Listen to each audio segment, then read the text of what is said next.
Hey guys, good morning everyone. So I hope you had a great Labor Day. Labor Day was awesome for me. So I actually served a mission for my church in Jackson, Mississippi area.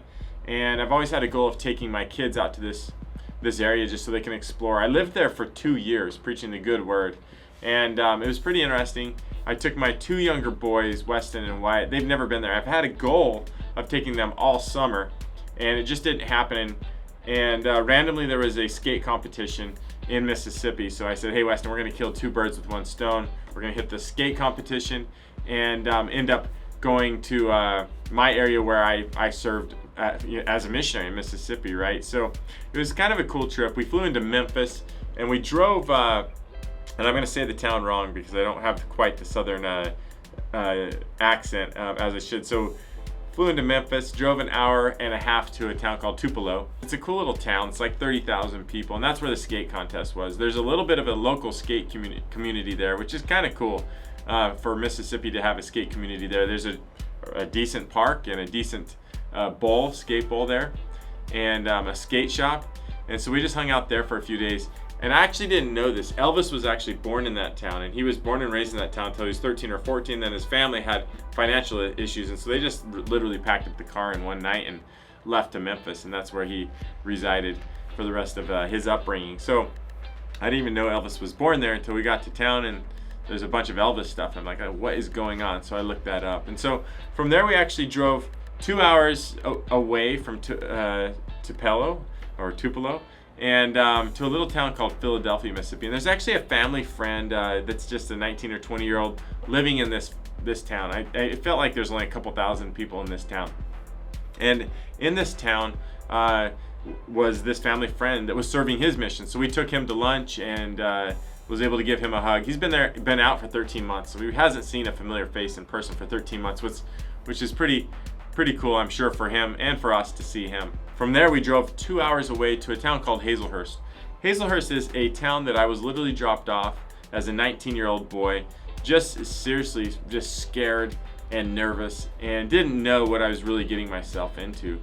And it's interesting because these areas, when you are serving a mission for my church, you're only there typically 6 weeks to maybe 3 months, at the most 4.5 months. So I proceeded to be in this area for 6 months total, which is a long time to be in one area.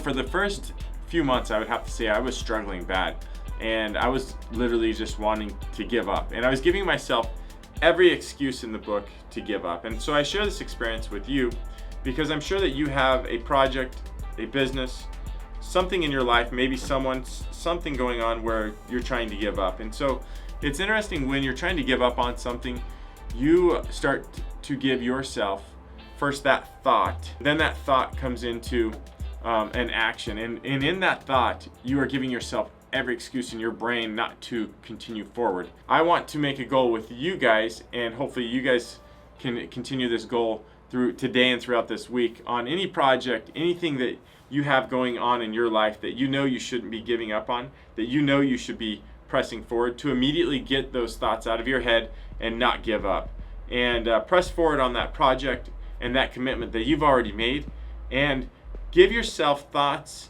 and excuses why to be successful, why you are going to be the one to make that success happen and not happen. And don't let that project or something in your life phase out or fade out, and don't give yourself excuses and negative thoughts to give up on that. That happens in our life, and I am so thankful I personally was not dropped off this little town of Hazelhurst and fed into the thoughts of wanting to give up the first few months there. Because what happened after the persistence of wanting to give up and then saying, hey, I've got this, I'm gonna do this, and I'm gonna be successful at it. What happens is, after the negativity gets out of your head, and after you reside with yourself that you are going to be successful in that project, and for me, being successful in this little town of Hazelhurst, I knew no one, I knew nothing.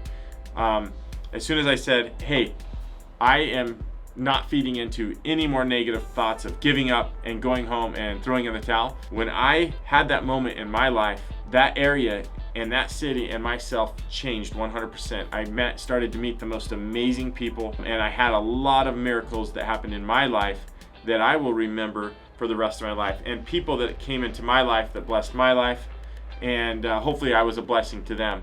as you guys continue throughout this day, throughout this week, don't let those negative thoughts of ever giving up on whatever in your life that you have right now that you know you shouldn't give up on.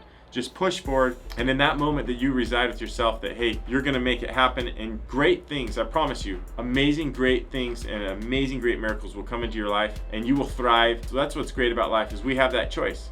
We have that choice to be successful and to push forward and to make it happen. So I hope this helps you guys out today. I appreciate you guys. You guys are awesome. Go out there and make it a great day. Thank you.